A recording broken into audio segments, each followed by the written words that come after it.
A pleasure to meet y'all at last, and welcome back to Nerf Secrets Revealed Aftersought.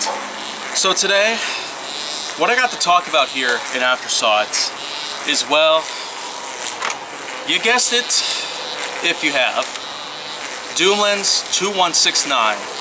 Well, this is pretty much one of the only other examples of Doomlens related technology that Okay. Oh, okay. Well, you know what? I'm going to come back to that soon because, quite honestly, there just really isn't too much left to talk about when it comes to the Doomland series because I've already talked about a lot. Especially when it came to terms with the Desolator, the Long Arm, and some others here and there.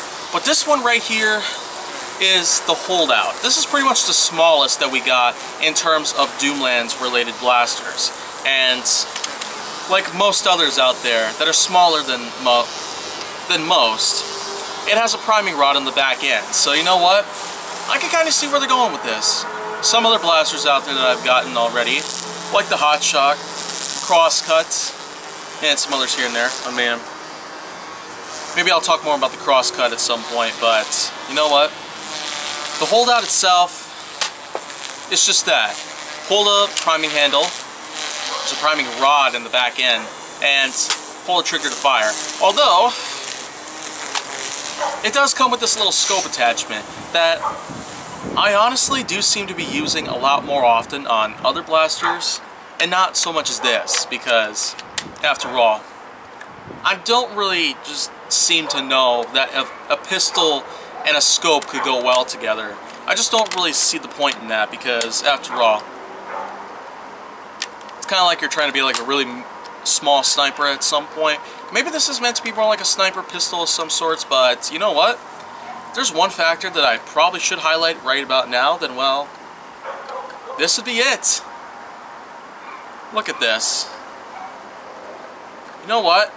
I don't know about you, but with every new episode that I have, I seem to be finding the twirlability factor in any smaller blaster that I got to be a lot better than others that I've already talked about. I mean, look at, okay, now I just fumbled after more than 10 seconds.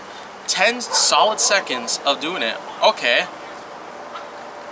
Looks like the scope seems to be adding a little more stability to it. I don't really know why, but quite honestly, I might as well conclude that this is overwhelmingly fantastic in terms of twirlability. I mean, I could tell you right now, it'd probably be a long time before I'd even fumble so badly on this, compared to most others, because, well, some other time. But, you know what? Let's try something different. Invisibullets. Yeah. I'm gonna keep coming back to them as soon as possible.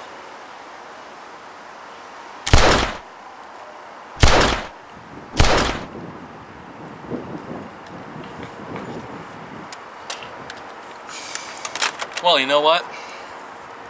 I guess that pretty much concludes that part. But I will say for sure that the Doomlands 2169 lineup, it certainly wasn't doomed from the start. No pun intended. But I will say for sure that this blaster itself, it's certainly one of a kind, because anyone out there who's a fan of like priming rod based blasters, or blasters that are small, or blasters that have, well, their own accessories, then I feel like that the Holdout might be a good option. I've said it before, and I will say it again, that there are still Doomlens blasters that you can find in stores, especially in Target-related department stores, because I've explained a lot about the 2019 resurgence of the Doomlens lineup of Nerf blasters, and pretty much every single one of them, even the Judge, have actually come back. I'm not joking around.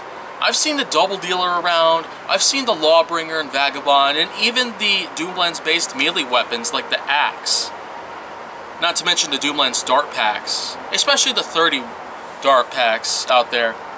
If you can go to a Target, then I suggest you do, because you should be able to find Doomlens blasters in many ways.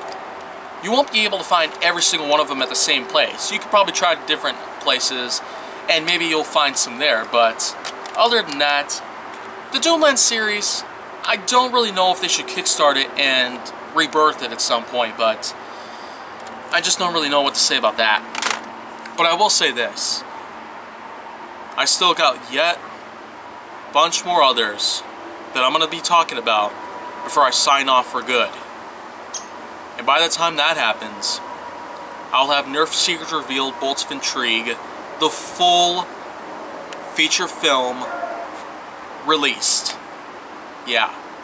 By the time all of this is done, I hope to have Bolts of Intrigue completely finished up and released to the public, both on YouTube and probably somewhere else, especially if I'm going to be wanting to incorporate copyrighted material within it.